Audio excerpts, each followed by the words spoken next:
ninth-round pick out of the Citadel in 1981, Stump carved out a successful NFL career with the Cardinals.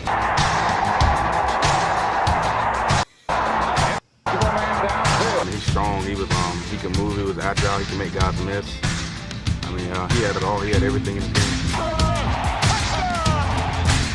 In Cardinals franchise history, only Larry Fitzgerald has more all-purpose yards. He did it all, man. Hello, Browns fans. Hello, NFL fans. And welcome everyone to the Stump Talk Podcast, Running Back University, Tuesday, January 13th, 2026.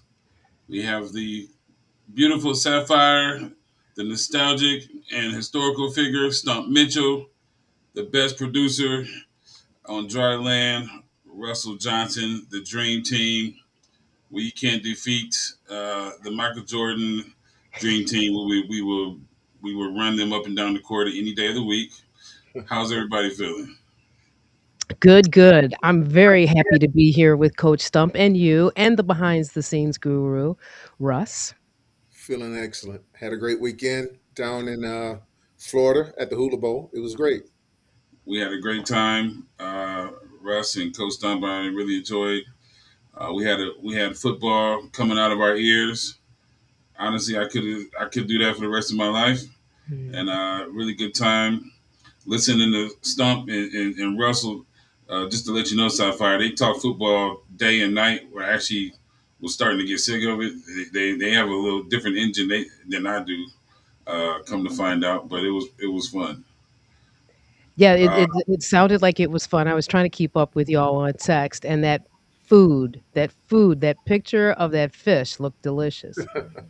You know, I gotta poke at Coach Stump here. Me and Russ was laughing because once Stump hit an actual football field, it was like dropping a fish into a tank. You know, when the fish goes in there and it just swims around and goes. I said, Russ, look at Coach, and that truly is his element and his space, where he's the guy to sit back and watch him roam and going into football mode was it was a special moment. So I had a good time with that. Awesome. Maybe next year a girl could dream to get a ticket to the Hula Bowl.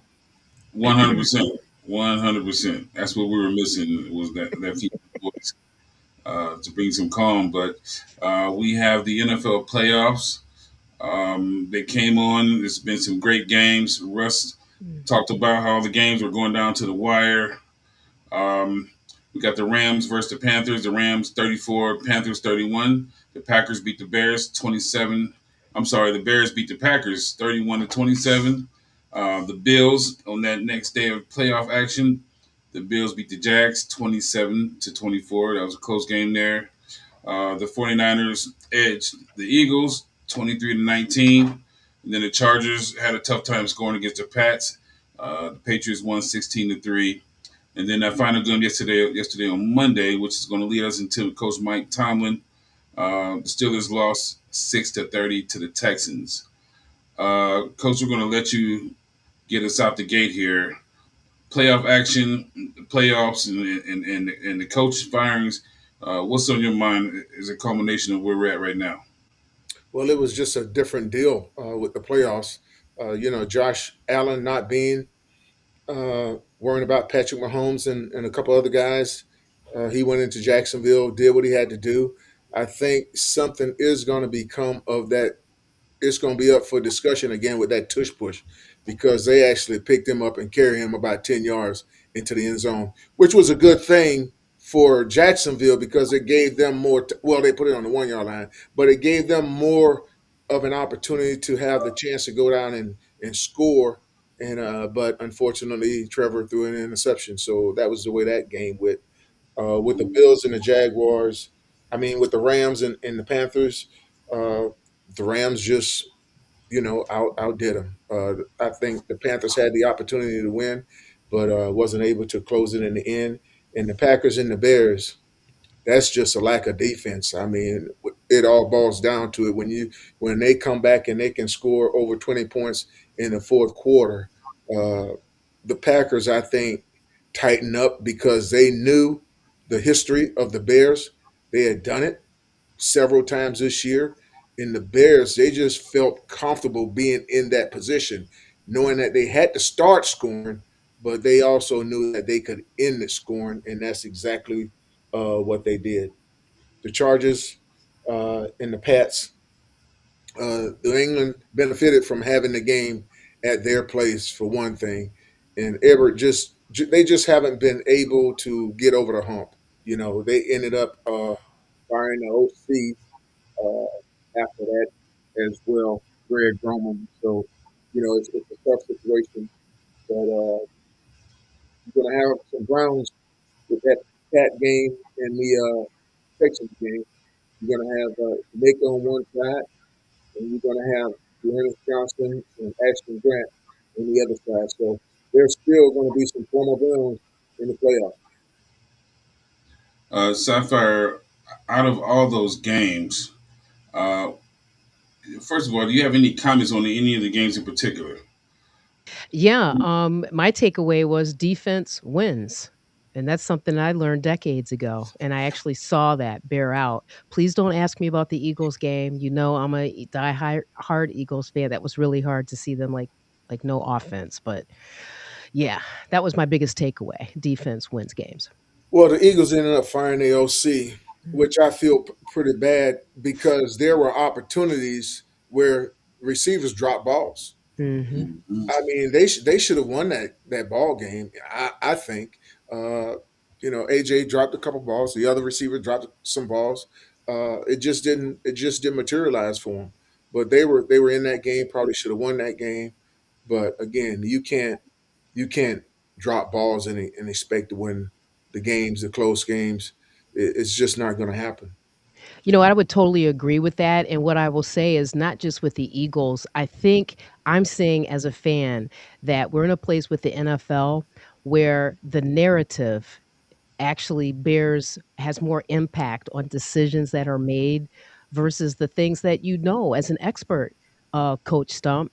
You know, all across the season, there have been little microaggressions from, South Philly fan, things like the way that the quarterback was playing, even in victory, right? A lot of questions about the play calling. And I just really think, as a result of just those two things, as an example, just the way the Eagles played, the players played, I think that really was like the final thing in terms of the decision that was made to separate from the offensive coordinator, even though it doesn't make sense. Coach Stump, I want to ask you. Russ and I were watching the Panthers game. The receiver Horn dropped the ball on fourth down that uh, ended their season, and then we watched Brown, who had some complaints for the Eagles during the season about his touches. He dropped some key passes for the Eagles. Stroud, the quarterback for the Texans, I believe he had five fumbles and three turnovers. We were talking about that during the game, Coach. So, in the football world, when you get down to the playoffs, Coach, do you try to hone in on, the fundamentals, or do you try to hone in on anything? Turnovers is always a big deal, but they seem to be magnified, obviously, during playoff time. Is there anything you can do to clean up that week, or you think it's a lack of mental focus? Listen, I started in the league under Coach Mike Holmgren, and the one thing he wanted to do, he told all coaches, make sure your players are not caught off guard by anything. Let them know where they stand, and also make sure you practicing your drills and everything, whether it's in the classroom or out on the field, to make those guys better.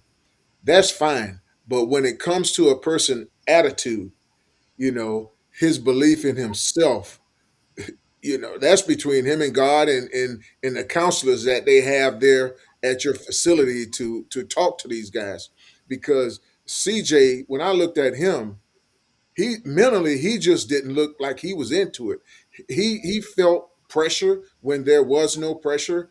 I'm looking at his feet; they're not right. He was short on some passes. I just thought he wasn't there mentally, you know. Mhm. And personally, I think some coaches need to understand that you got a guy on the bench that's won some games for you in Davis Mills. Personally, I would have taken him out of the ball game, and because the defense was playing so well, but it just looked like he was going to give that game away. And I think the thing that made them stay was they got a fumble, big man turn it in to a touchdown, and then they came back and get a pick for a touchdown. But CJ really wasn't there mentally, and I think D'Amico, in my opinion, should be coach of the year. I think we was listening at a segment on ESPN or something like that in the car when we was in Florida, and they were talking Mhm. about the only coach that had been uh, to the playoffs for 3 years with a quarterback, and they didn't mention D'Amico and CJ. So that Right. that that that answer really wasn't totally right. Uh, but D'Amico has done an unbelievable job with CJ or whatever quarterback he's been operating with. He definitely, in my opinion, should be coach of the year. Hey, Coach, Sapphire. I wanted to ask you a question about that because I was right there with you. He did not look like himself, but from a coaching perspective, what are the pros and cons of pulling your starting quarterback, not just in a game, but a playoff game as it relates to his confidence? I'm not worrying about his confidence. I'm worrying about winning that game that day. Mills, when he played, he did great for them. He didn't lose any games. I think he played maybe 3 games and he won them all. He's a veteran guy. Okay, so he understands the first thing I got to do is protect the ball. You Mm, do not win a game normally when you've turned that ball over 4 times. They're the number one defense in yes. the league. That's the only reason they won that game. That's the only reason because the defense stepped up big time. CJ has to play better. I mean, they were running the ball. As a matter of fact, I'm surprised D'Amico didn't tell the offensive coordinator, just run the ball. Don't worry about it. Just run the ball. Let us punt. Sapphire, looking at the Texans Steelers game yesterday, um, looking at Aaron Rodgers, Metcalf came back. We're going to get into Mike Tomlin and Harbaugh leaving the Ravens, but looking at that game, even though it ended up being 30-6, Steelers had a chance in that game late. Truth be told. Yeah, I mean, to me, it was incredible to watch the Houston Texans defense, the number one defense, according to the football defense stats for 2025, the number one ranked defense, allowing 93.7 yards per game, right? And when I thought about how I know Pittsburgh as a running team, you know, the Texans completely shut them down, and I think that was a big part of Rodgers not being able to get in any rhythm. I mean, those sacks, as soon as it kinda reminded me of, the Browns quarterbacks. As soon as they dropped back, the defense was on their back. It was just an incredible display of a very well coached, well, um, just their defense. I can't say enough about it. I think that was the biggest factor in the game. And I'll just say this, I just think the Steelers are getting old, and I think they should have been in rebuild mode probably at least 2 years ago, but it wouldn't have even mattered because that Houston's Texans defense, as Coach Stump just said, just pretty much won that game. As a Browns fan, I'll go right back to you, Sapphire. As a Browns, and I'm forced to be a Browns fan. I told Coach he's the reason why I became a Browns fan. But Yeah. now that we're here in this market, we're going to cheer our team on. You look at the playoffs overall and look at the scores and some of the things that have happened. You almost feel like Coach had mentioned this earlier this year as well. I thought this was a year if we could have gotten the playoffs, we probably would have had a fighting chance had we righted the ship with our quarterback situation, our offensive line situation, because outside of the Texans defense, none of these teams are really super scary, right? Mhm. In terms of where they're just dominating in all phases of the game, right? And then you look at as we just discussed, Coach Sapphire with the turnovers, the drop passes. You know, the Steelers' offense was kind of paltry. They couldn't really generate anything. Um, so, Sapphire, do you feel like maybe this year was kind of we lost an opportunity to get to maybe not have a superb team and still make some noise for the Browns? I would totally agree with that. And what you're describing is the way I felt in week 3. To me, it was, as a fan, it was a wasted season, right? So it's hard. It's hard to see it because, you have a small window to utilize your assets when they're close to like their full potential.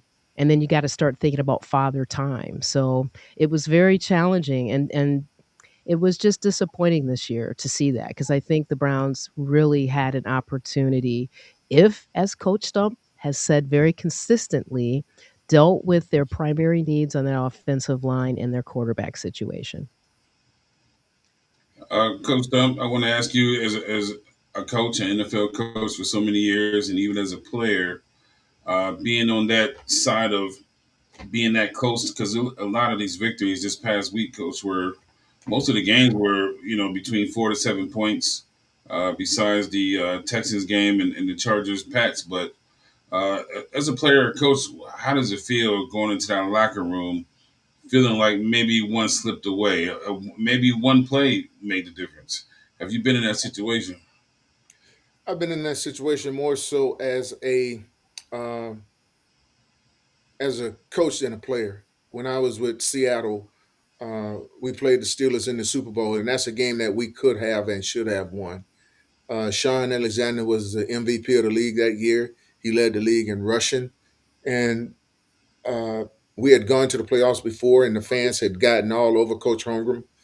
And when we went to the Super Bowl, Coach Holmgren, in my opinion, uh, showed what he could do as a head coach. He had already won the Super Bowl in Green Bay, but we dropped some balls.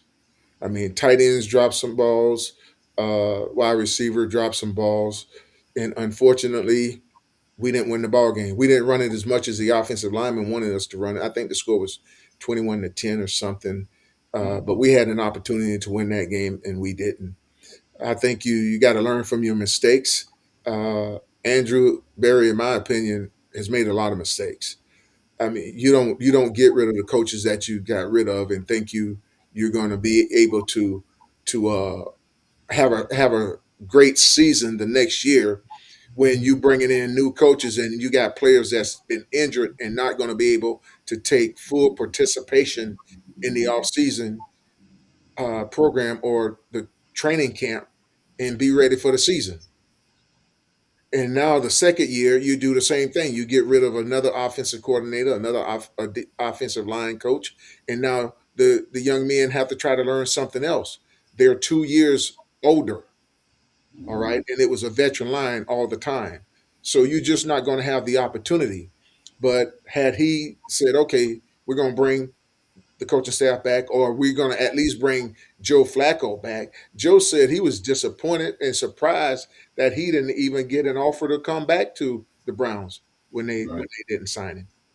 So when they did sign him this past year, you should have gone into training camp knowing he's our guy. We're not messing around. We're going to win this year. That's what we're going to do, and we'll attack everything else later.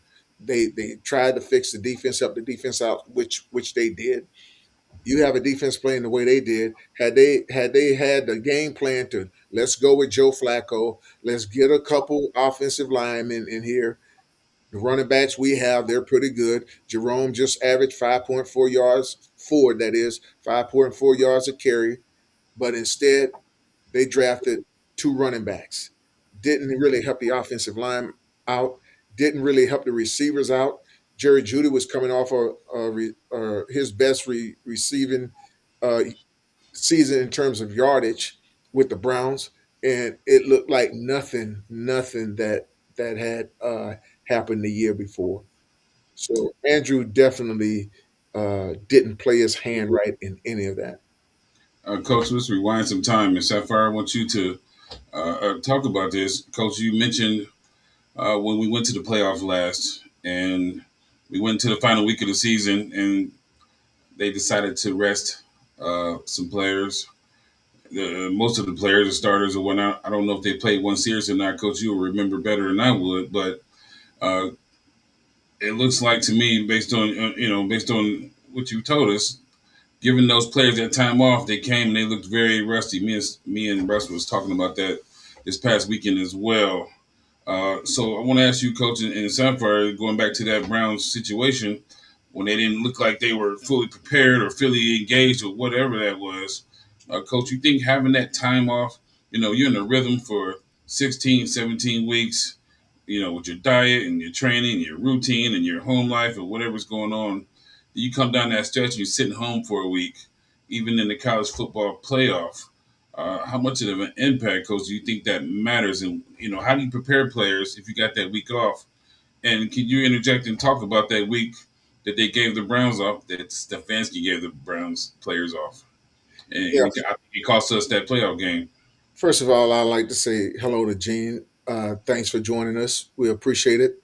I would say that giving those guys that time off, everybody that's a Brown fan saw what the results were.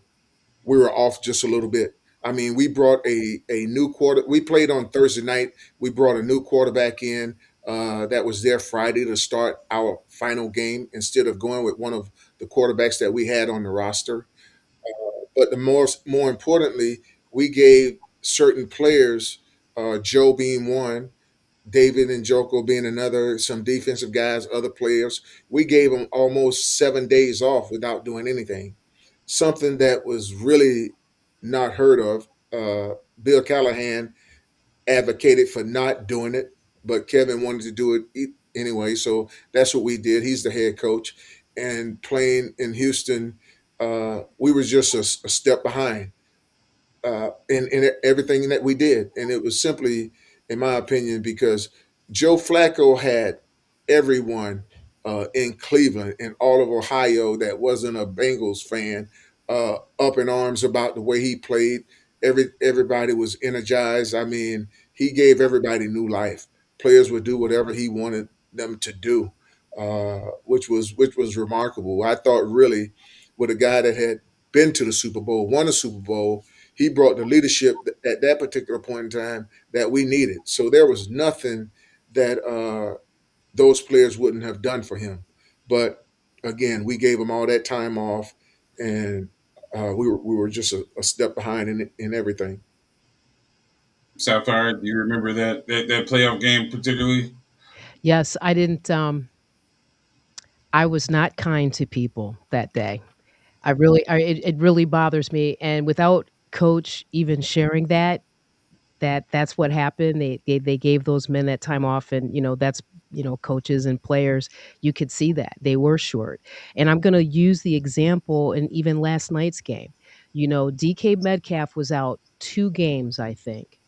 And I think it was that late in first quarter. I think it was like a, I don't know, second and long, maybe second and 10. And he ran that corner route, and he slipped behind Stingley Jr. Rodgers hit him right in stride, and he dropped that ball. Now, I'm not saying that because of that, the Steelers lost the game, but things like that are like momentum shifts. They're inflection points in the game. And I just think that even 2 weeks off, people don't appreciate how much these men, they practice, like you say, they watch what they eat, they have a routine they stick to. It's timing, it's muscle memory. Even 2 games can cost that performance level that you become accustomed to, like the players themselves. And while DK owned that, to me, that's an example of what happens when you get out of the flow, the routine of how you go about your business and how it can impact the game. Coach, I want to ask you about that, and because we saw a lot of sloppy. I don't know if necessarily it was sloppy football, but me and Russ was sitting there while we watched Trevor Lawrence. Jen just made a comment about that. You the superstars, the quarterbacks. Trevor Lawrence is getting paid a lot of money. Loved him in Clemson. I actually liked the kid. Our guy from the Panthers. We just seen some poor execution, Coach. I seen so many drop balls this past weekend. playoffs that I care to remember. And these kids, these guys, I should say, that play football. They play football for a living. Their kids go to private school. They have a nice home, and that's all we expect from them is just to execute on game day, coach. And so, do you think it's a lack of focus? You think it's a lack of continuity, or is this just how? Is this another normal week in the NFL, coach, as far as making mistakes and not executing? I think it's another week in the NFL, and none that the coaches that or the team that they're playing on want them to have. But I mean, you've seen guys drop balls. My deal is that they start the game off early, going with DK. He dropped the ball, but then later in the game, I mean, he disappeared. They took him out. They actually took him out of the game. The plays in which he caught, he was wide open. Why don't you go back to him? They didn't cover him the first time. Go back to him. And I thought they would have had the opportunity to beat Houston, but they took him out of the game for the most part. Yes, that would have been a big play, no question about it. It would have put them at least in field goal range. First down, they get an opportunity to move the ball, but they didn't go back to him. So just like the last play with Philly, I mean, you got to give AJ an opportunity. He's one on one, or your receiver outside is one on one. You throwing to the tight end because you know he's going to catch it, but you're throwing it into traffic. There's three guys there. You got to try to give AJ an opportunity to let the officials make a call, and it didn't happen. So uh, players at the end of the day, they gotta make plays. Uh, AJ dropped some balls, no question about it. Other receiver dropped some balls, but at the end of the day, you got to give him an opportunity, I think, to try to make a play for you. Well, Sapphire and Stump, I think that leads us into. Um, it felt like Black Monday yesterday, even though Black Monday had already passed us because you wake up and check your feed to see who lost their job. There's 9 vacancies right now at the head coaching position. Um, we just talked to Russ and Stump about no one's getting hired right now, uh, possibly because the playoffs are still going on. There's still coaches that have current jobs like Soleil and some other guys that are going to be out there. Coach Mike Tomlin, 19 years. We've been talking about him the last few weeks in regards to will he keep his job. I don't know if they fired him and let him walk away. Coach, I'll let you expound on that. But you got Harbaugh, and Tomlin. I think are two AFC North coaches, 18 years, 19 years of tenure. What are your thoughts on the Mike Tomlin situation, Coach? Do you think he was shown the door? Do you think he was at a point where he knew it was time to go do something else with football?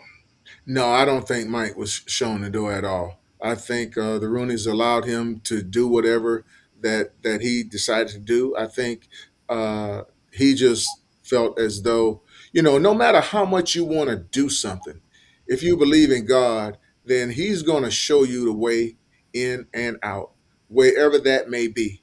And Mike, the last 7 years, he's taken that team as far as he could take it. Unfortunately, it was only what 17 or 18 games, one playoff game. He couldn't win it for whatever the case may have been, and several of those games have been right there at their stadium. If you're losing on the road, that's one thing, but you're winning a division and you're losing those games at home, that's a totally different thing. So at some point in time, you got to say, is it the team? Is it me? Or have I taken this team as far as God wanted me to take it? And now am I going to step out the way and let these guys achieve everything that they possibly can? Being a head coach, I was at Morgan State for the most part. I took that program as far as I could do. There was a lot of issues. Only 33 scholarships when it should have been 62. Uh, using the guys' pill, uh, not having the amount of coaches that I should have had.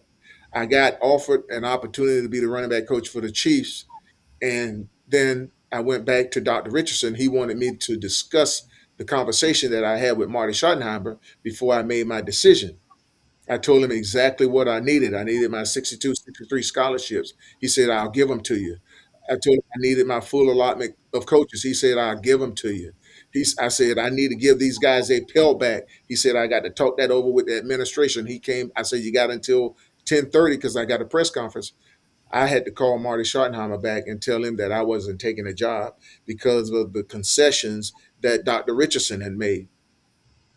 The next year, I got a call to come to Seattle for Mike Holmgren. And when I went to Mike Holmgren, the only question he asked was I taking the job? I said, are you offering me the job? He said, no, I'm not offering you the job. He said, I'm not offering you the job because you told Marty Schottenheimer you was taking the job and you didn't take it. Unless you tell me you're taking this job and signing it today, then I'm not offering it to you. I said, well, I'm gonna take the job. He said, well, I'm offering it to you. And it was my time. I accomplished all that I could have done there at Morgan State by getting those things that the players wanted, and I passed it on. It was time for me to leave. Same thing at Southern University. We had issues there, but Southern had they not fired me, I would be the Southern University right now because I love their fan base. I love coaching, recruiting the New Orleans area and whatever areas that I went to, Memphis, where alumni was calling and say, "You got this player." I put coaches in position to run that program and to win. I just didn't get the wins, but I put everything together because God gave me the insight and the people to make it happen and the players that made it happen. So sometimes you accomplish all that you can or all that God wants you to accomplish. You have to feel satisfied and then you have to move on and see what else He have planned for you in your life.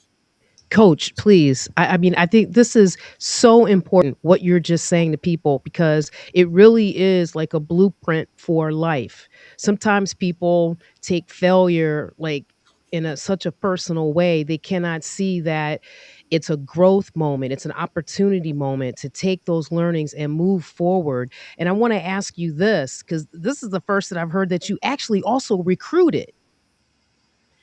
Absolutely. I mean, that's a part of it. In college, you have to recruit. Right now, it's totally different in college because now you're recruiting with money. That's what they're recruiting with right now. Kids don't care about anything else. Show me the money. And that's the big deal. But back then, it was you know, some guys may have been at the bigger colleges. You always hear that people was getting paid under the table and all of that. I don't know anything about that. I mean, they never paid at HBCUs because they didn't have that type of backing from a majority of the alumni, so they didn't have that money to do stuff like that. And I don't know if they're paying them at HBCUs now, but it was a great opportunity for me. Amazing. Sapphire, I have a question that I want you to expound on. Given the state of Mike Tomlin and Harbaugh, Coach had mentioned earlier, Harbaugh was probably 3 plays away from being in 3 more Super Bowls, right? I think it was Andrews dropped the pass. The kid Hmm. number 4 with the fumble, I think last year.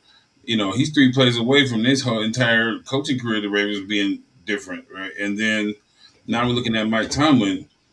To me, Aaron Rodgers just did not look like he was giving them a whole lot. Uh, uh, as a starting quarterback, and they went through that fiasco with getting him into camp late. He kind of almost put his career on the line dealing with Aaron Rodgers. So, Sapphire, how much do you think that really it just came down to personnel and players not executing as opposed to what Coach just said, a coach, needing a new voice in the locker room? I mean, to your point, what you just said about the whole thing, even getting him in the training to training camp, I feel like, and I'm old school.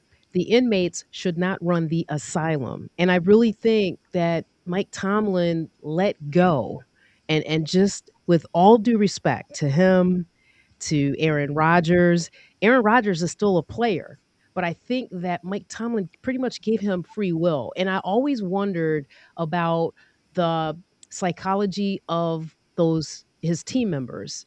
Because when you don't have a standard for everyone to follow and you let one person do things that other people are not allowed to do. I just wonder inside that locker room what kind of impact that had, because I specifically remember, I can't remember I think he was a cornerback.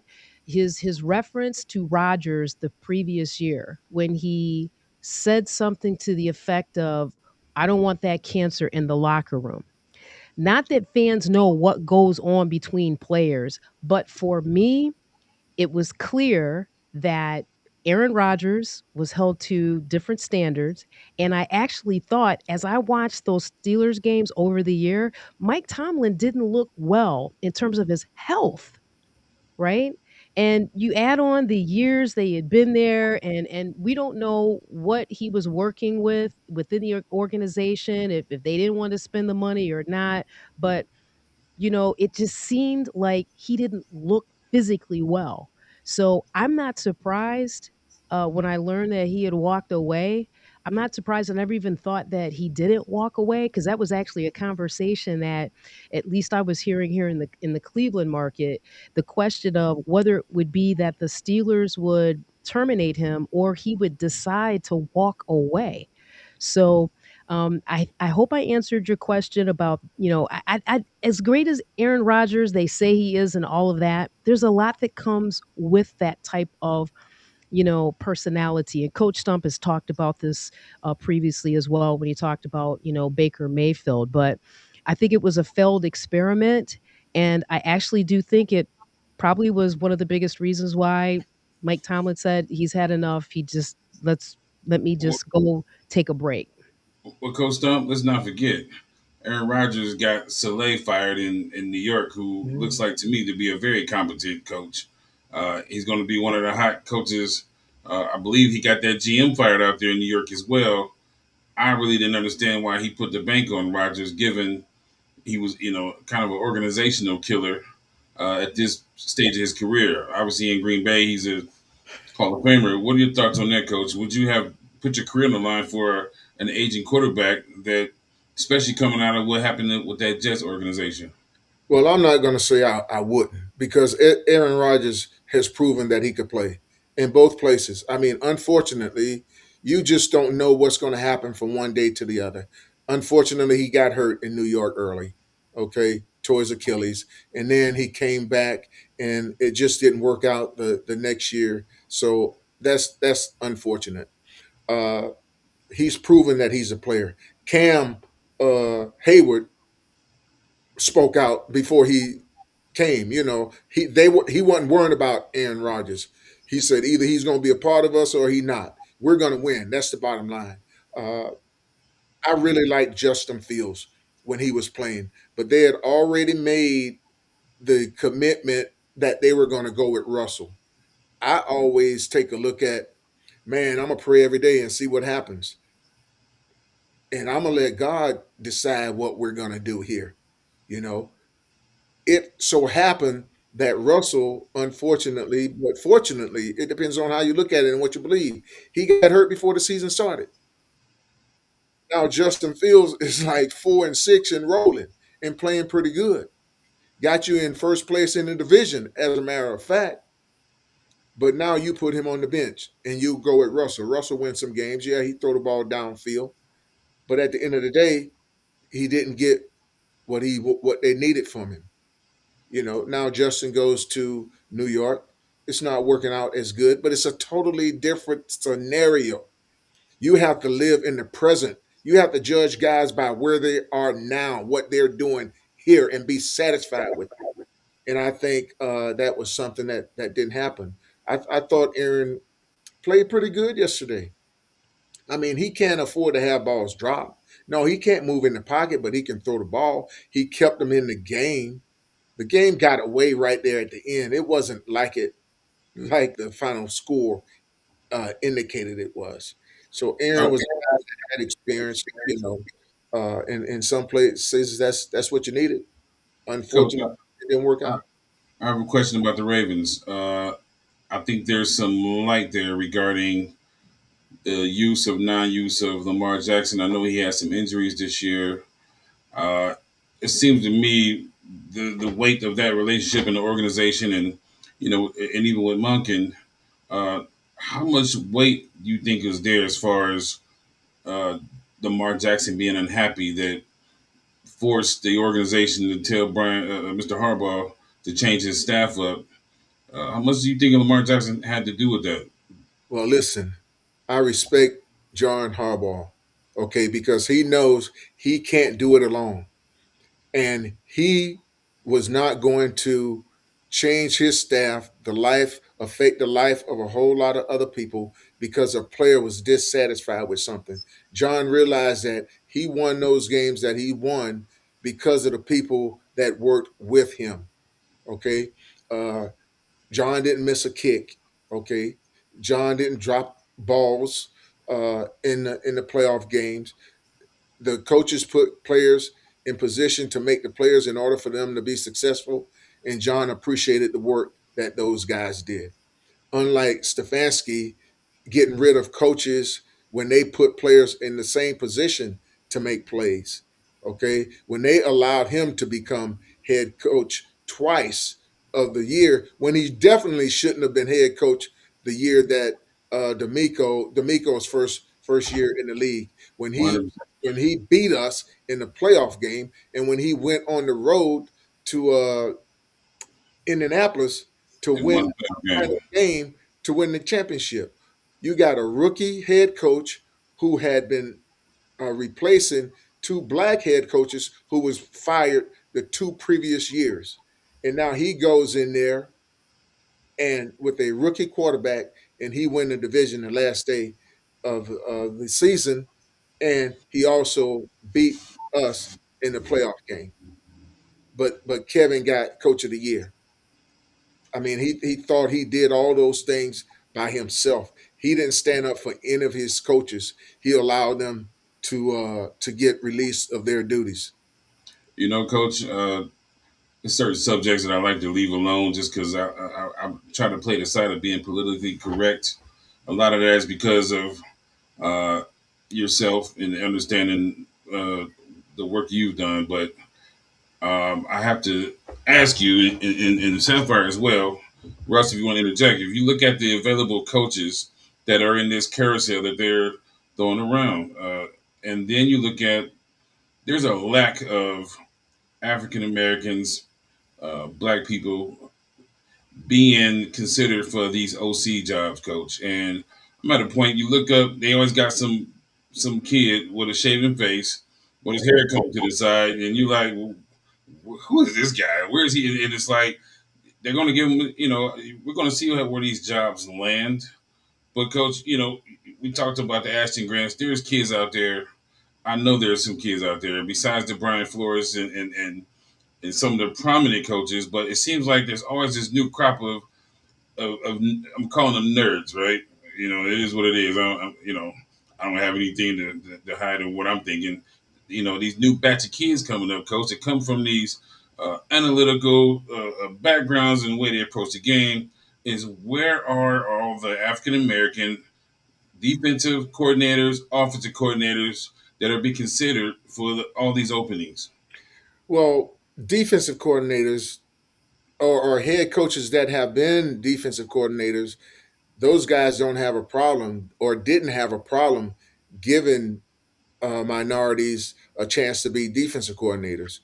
But I don't think any of them have afforded an African American or a minority the opportunity, or many minorities the opportunity to be offensive coordinators.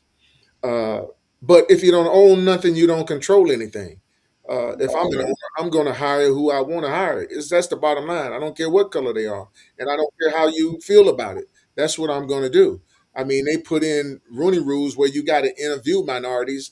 That's a slap in the face, in my opinion, because at the end of the day, all I got to do is talk to two minorities, and I've satisfied that rule. That's no good, you know. But I think Ashton Grant, who was there in Cleveland, had the opportunity to work.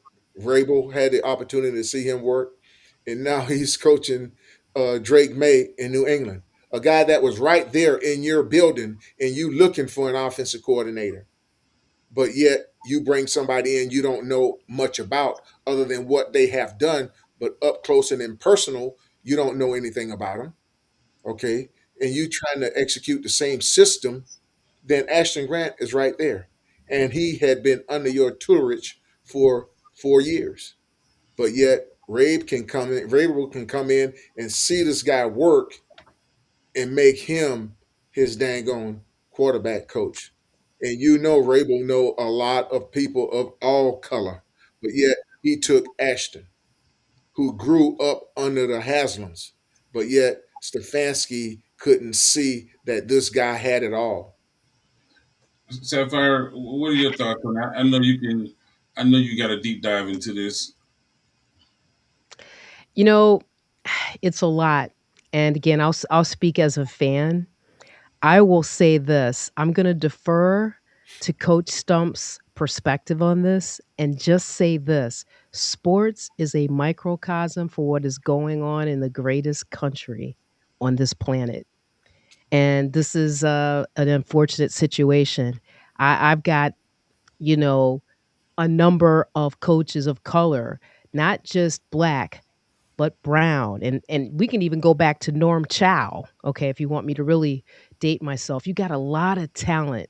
And I think coaches like Mike Vrabel that just care about winning and care about putting the best resources that are available on his team, they have it right.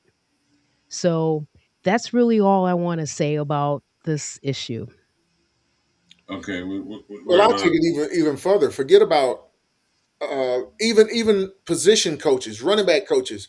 They don't yes, sir. even get the opportunity to be head coaches, and we deal with probably the second most divas on the team, besides the wide receivers. To be perfectly honest, Hmm. when the Haslams, when Freddie Kitchens got fired, the Haslams interviewed each coach. Then they didn't do it this time when they fired when Stefanski fired people. But the first time when they fired Freddie Kitchens, they interviewed the Haslams. Mr. Jimmy and J Dub interviewed every coach, and I sat there and I told them, they asked me if I thought Baker Mayfield could win. I'm like, absolutely, if you can win Baker. I'm like, absolutely, you can win with Baker. I said you just got to know how to control him. I said, name me the head coach. Let me be your head coach, and I guarantee you we'll win, because it's all about dealing with people, being able to deal with people. Guys want to win, but they also want to see that you can handle individuals. We had situations with Baker and Odell that never should have even happened. Never should have happened, because I made them aware of what was going on. I made Kevin aware. I made AVP aware of what was going on. Uh, Mm. Odell was in California, and there was Cam Newton was throwing out in California. Odell attended a throwing session, but Baker was having a throwing session in Texas maybe a week or two later, and Odell didn't attend that, but it was posted on social media, and Baker got a little sensitive to it. Odell was in California rehabbing for the most part, Hmm. and that just didn't go well. It didn't go well. But and I met with Odell and I met with Baker, and I told him we needed to straighten things out, because can't be sensitive to it. Yep. But that's the way it is. You have to handle these guys one on one and not be afraid to say something to them. You know, Kevin, he just wasn't the leader that they needed in that locker room. Well, Coach, I want to take another angle to that. Uh, we have that angle with giving minority opportunities at some of these coordinator jobs, which will some of those jobs lead to head coaching jobs. But the other aspect of that, Coach, is football people. I put up a social media post. I really enjoyed watching you and John Gruden interact, and it was like those are two football guys, right? And regardless of what's going on, what happened with Gruden and the Raiders organization, and whatever happened there, Coach. One thing I think we can say, he's a football guy, and I don't think analytics comes into play if it's 3rd and 1. I don't think he's going to go look at a chart and look at the percentages of and run a double reverse to a wide receiver, right? And so, with that being said, Coach, looking at the next level, and these coaches that are going to get some of these jobs. It looks like Harbaugh, uh, uh, Coach Mike Tomlin, Saleh, some of these guys that are at the top of the list. One thing that I see that is common, those are football guys, right?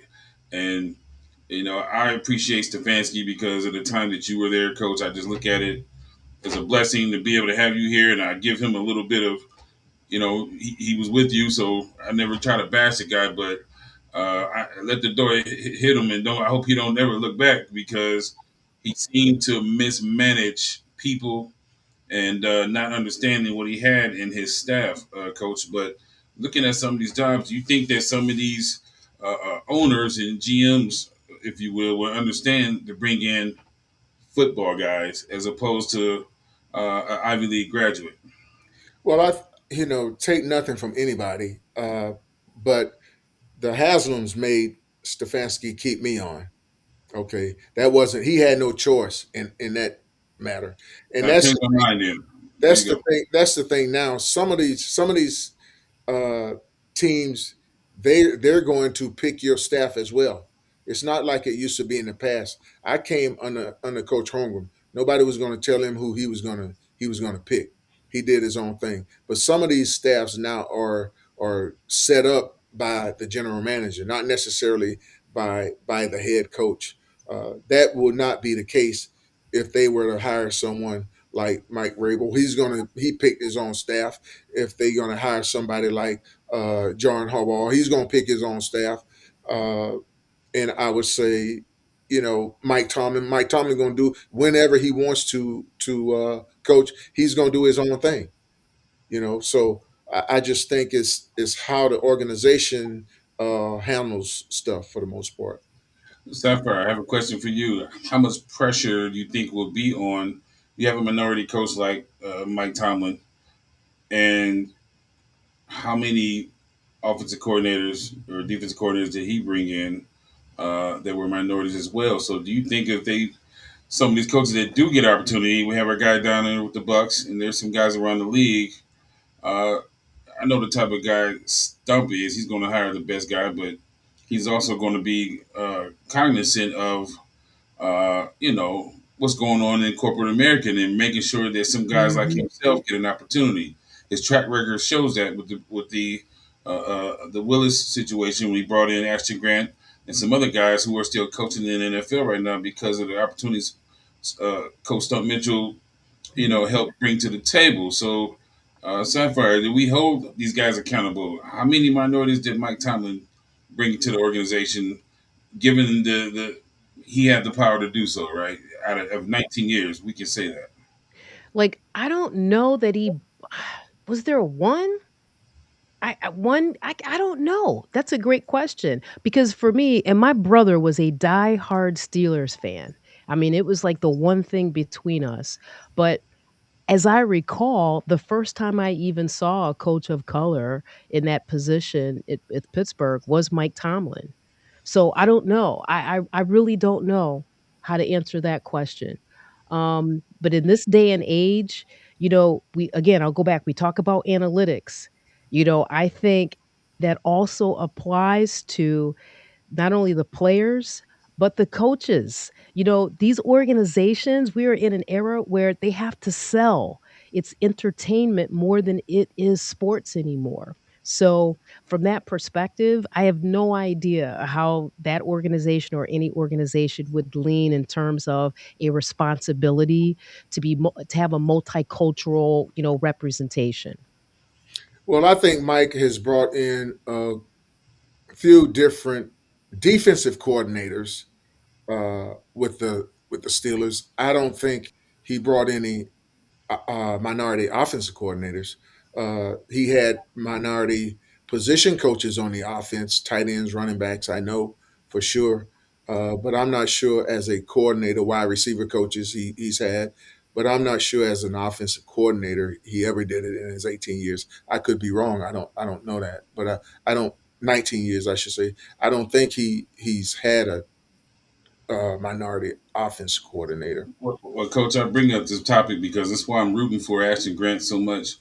I believe the owners they're pretty much the same type of guy, right? These billionaires, that probably live similar lives. And if a young kid that looks like me or Russ or even you, Coach Stump, comes in and has success as a coordinator or as a head coach, I think that itself would open up more doors than the Rooney Rule, because it will look like a cool thing. Like, hey, those guys can get the job done, and for whatever reason, again, you got Coach Bieniemy out there, and again, Coach, I dance on that line. I never try to go into the race issue, but it is pretty blatant. You take Airbnb, for example, or even a guy like yourself, Coach. There would be a statue outside somewhere, right? We wouldn't be having this conversation about opportunities and head coaching positions. You base it on the merit of the coach and his tenure and what he's done and his track record, right? That will look a lot differently if we're being honest. But coach, I think if we can figure out a way, if they can let a guy or two get in, specifically at these offensive coordinator positions, uh, and they have success, I think that'll open up more doors for others, more than again a Rooney Rule or something to that effect. Well, I just think the opportunity was there for some players to do something during the George Floyd uh, era. When the situation happened with him, I thought those guys should have gone to the commissioner and said, whenever there is a new uh, football club or a football team that is sold, it had to be owned or operated for the most part by minorities. Okay, either the general manager or head coach. I thought that's what they should have done. And for 5 years, that organization would have had to be ran either by a minority general manager or head coach, and they had to have at least 5 years so they could turn things around. And you had to hire that person. Okay, it had to be owned by minorities, but it definitely had to be ran or operated by a head coach or a general manager. And I said the players, because the Packers is not owned by Yep. any one owner. The Packers are owned by people there in Green Bay. So the players could have said, "Look, we're going to invest. We're going to invest in the next franchise that come available as players." They could take that thought process to Roger Goodell, and they could have said, "Look, this is what we want." At that particular point in time, during that time, they were up in arms. They didn't know what was going on. It was a bad situation, and Hmm. they were saying for the most part what the players wanted to have. I'm like, take that. You guys be able to invest in owning a team, and now for the rest of your life, you will have capital coming in. Hmm. You know, well, they didn't do it, but guess what? Tom Brady did it. He's owning a part of the team. Some other guys are doing it. So actually, what I told those guys to take to leadership of the players, it's actually happening.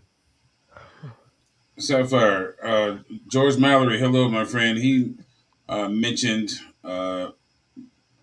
Leftwich is another coach that's out I there. love George Mallory. I'm sorry, I didn't mean to cut you off. I just love George Mallory. Like, we are yoked. I was just thinking Byron Leftwich. So go ahead. I apologize. I And interrupted. he also made another good point. And coach, I want you to give your comment on this. Our guy Nick Chubb, we root for the Chubster, Batman. I don't care if he played football on another planet. I'm gonna follow up and look at his stats and pay attention to what's going on there. Uh, so Sapphire, did you get a chance to see some of the work that Chubb got to do? I know me and Coach talked about it briefly. It's so hard. It's so hard to see Nick Chubb in any other uniform than the Cleveland Browns. Yes, I saw his work. I think one of the carries I saw later in the game was like a 5-yard carry. He looked good. He He looked like a did. strong running back, powerful running back. And it's amazing to me how different a player can look in a Brown system and a Texan system. And it all goes back to the culture, the leadership, the head coach. This is the nightmare that we Browns fans have to live into next season. Well, Nick said when he was in uh, when he first went to the Texans, it didn't take him long to make the comment that he liked the way the guys work, because that's who Nick has always been. He's always been a worker. When he was at Georgia, he was a worker. The Mm-hmm. Browns just inherited a worker, and he was starting because Joe was hurt, and he Mm-hmm. didn't even play for him this year. And they had just signed Joe to a contract this off season. But then Nick no longer became the starter. They went with Marks. But when you take a look at it, Marks had 196 carries for 703 yards, two touchdowns, and his average is 3.6. When Nick was playing, Nick ended up with 122 carries for 506 yards, 4.1 average, and three touchdowns. Okay, so Nick did his job. This guy still, even though he's playing more, his average wasn't as good as Nick's. Okay, so they made a change. It's no big deal. Last night I saw them using Nick primarily Third as the down. blocking back on third down, but he did get an opportunity to get some carries. So it's all working out for Nick. But again, his Nick's average was better than uh, the guy's average Juggins. with yeah, with the Browns. Uh, but Junkin he's a good back, but they did not need to draft Junkin. They needed to draft offensive lineman and a receiver. That's what to help the offense. That's the way they needed to go, not drafting backs. They could have brought Nick back, and uh, Jerome averaged over 5 yards a carry. I think it was like 5.4 last year. But yet you want to replace him? Give me a break. That was Well, Coach, silly. respectfully, I think having a stump mention in the locker room would have helped that as well. So we're not just going to leave that out. I mean, you don't have to. I'll say it. I'm going to say it, but I want to go into the playoff matchups next week. Buffalo versus at Denver, San Francisco at Seattle, Houston at the Patriots, and the Rams at Chicago. Uh, what are your picks in those games? Sapphire, you go first. Who do you have? Uh, who do you have winning those games? Anything stand out? Okay, so I'm sticking with the defenses. So I'm going to take Denver over the Bills, Seahawks over the Niners, Houston over the Patriots, and the Rams over the Bears. Coach? I tell you what, man, Sean Payton is a heck of a coach. Their defense is playing well right now. Uh, Buffalo definitely have the advantage in terms of playing experience, in terms of quarterback. But I just think Sean Payton going to find a way for Denver to make it happen. Their defense is playing extremely well. They just got to make sure the quarterback plays well. I'm a Sam Darnold fan. I mean, Sam was with the Jets. I was there when he started his career, and let me tell you, we as coaches got to do our job. We got to get the guys to play, and I don't. We had a good defense with the Jets. We just didn't do it offensively, and Sam was a part of just a wrong place, well, right place, wrong time. I should say it just didn't happen. Me being a player, an ex-player, a lot that goes on really has a lot to do with what type of coach that you have. I had coaches and I also had players that I played behind who saw that I could play. One coach hated me the first time. It was only because of the player that I was able to make the team. And then I got a coach who thought I could play. And things turn. Right now I'm the second leading all time rusher, or I should say, yardage guy in Cardinals history behind Larry Fitzgerald. And I was the second leading rusher behind Otis Anderson. May still be there. Connor was close, but he got hurt, so I don't know if he was able to do it. But that was because a coach fell in love with me. Even though I was a lower draft pick, I was able Mhm. to do some things. You know, they drafted some guys ahead of Larry Centers. And when the Cardinals let me go, I told Larry Centers, I said, Larry Centers, let me tell you something. You're the best running back on this team, even though they drafted a guy in the first round and maybe one in the fourth round. I said, but those guys, they can't replace me. I said, but you could. He said, uh, Mr. Mitchell, you believe that? I'm like, Larry, I'm telling you, man. And now if you go back and you take a look at Larry Center's stuff with the Cardinals, those guys that were before him, they didn't do anything. But Larry took the program to another level. You have to be able to identify people, you know. And I just think Sean Payton can get it done. Uh, the Pats, they've been playing well, but the Texans, they just went to Pittsburgh, so they're not worrying about the cold. That defense is going to be tough. I don't think 16 points is going to be enough to beat Houston uh, because the defense, those guys rally, they make plays. Drake May is having a fantastic deal, but I think their defense, they're going to have a spy on Drake because the one thing he will do, he'll take off and make some plays with his legs. That's going to be one heck of a game in LA at Chicago. I just think, you know, Chicago gonna find a way to win. I just believe they're gonna find a way to win. You got to defend everything, and Caleb really made some off schedule plays for the Bears this past game. Matthew Stafford, no question, he's pretty good, but he's thrown some picks. Yep. Know, he's thrown some picks, and I just like the way Chicago defense is playing. You know, and like I said, those guys believe if they can stay in the game, don't let it get away from them. They and their fans now believe, and they'll find a way to win at the end. Russ, who you got winning each playoff game? I'm with Coach Stump. I'm gonna start take his lead. I like Chicago. Not sure what the weather will be like this weekend, but it's gonna be cold in Cleveland, so I assume it's gonna be cold in Chicago. Hmm. Bears have the opportunistic defense. They'll force some turnovers. And I think Caleb will make some plays. I think they will stick with. I like Ben Johnson's offense. They'll stick with the running game. He'll get creative. So I'll take the Bears. Not sure how close that. I'm sure it'll be close. It'll come down to the end. I think Caleb will make a play late.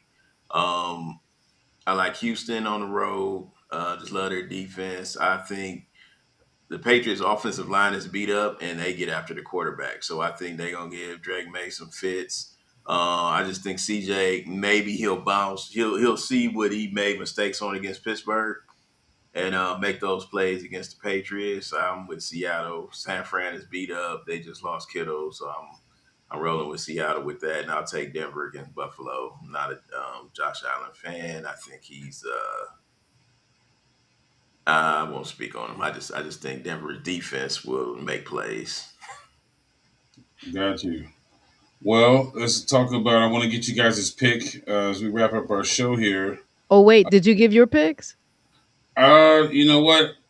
So I'm just gonna say I'm going with L.A. Chicago's quarterback paints his fingernails. I can't go with a guy like that. I'm a He little stopped. He stopped paying them, bro. I checked him out. he did it already, and I saw it, and I can't get it out of my head. So I'm going with the man.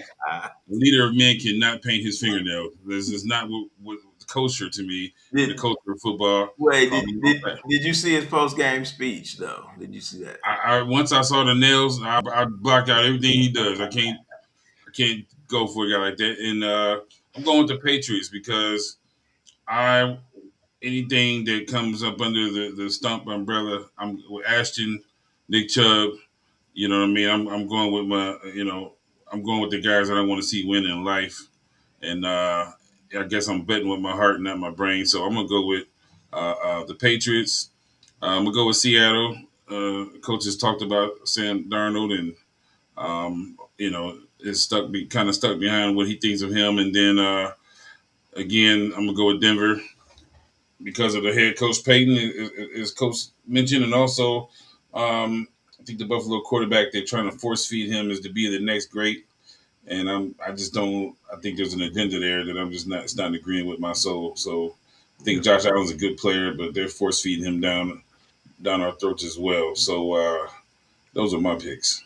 Okay, Um, cool.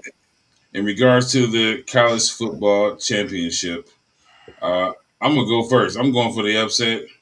I can already hear Stump's voice, so we already know what he's gonna say. But I'm going with the Miami Hurricanes. Um, I think Mendoza is.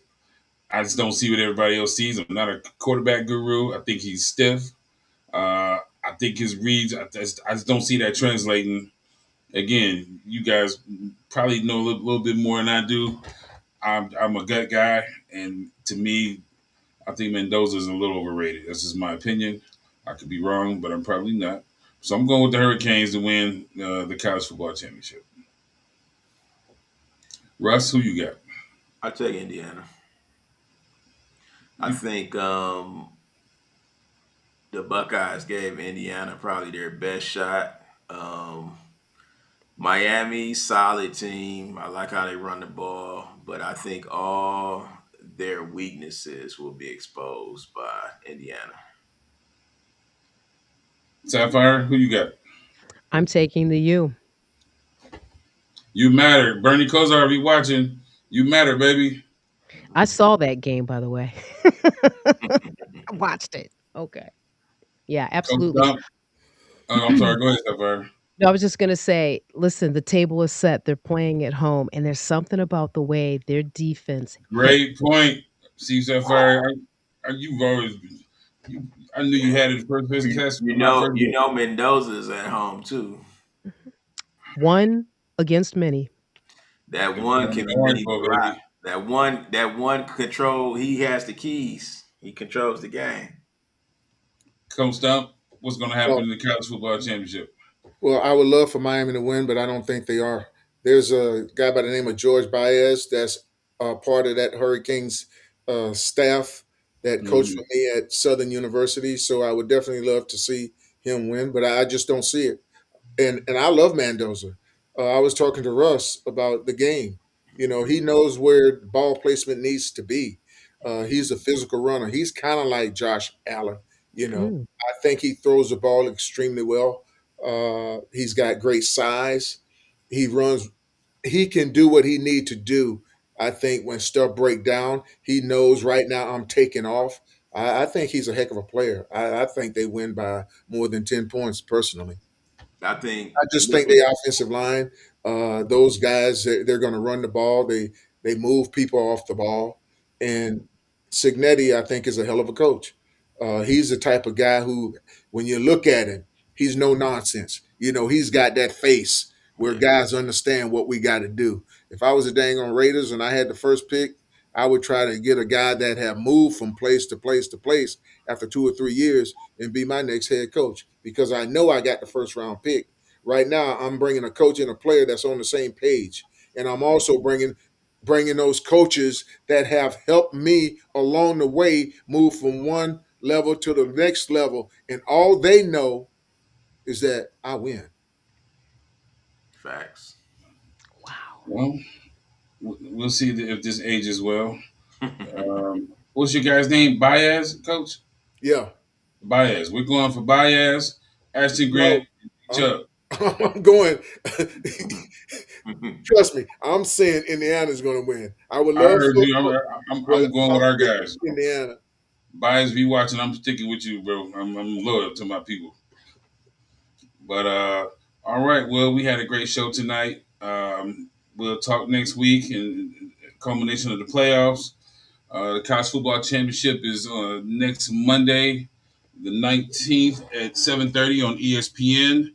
We want to send our prayers to Bernie. He's been in and out the hospital since his transplant. It looks like this last mishap was minor, but we definitely want to send him our prayers.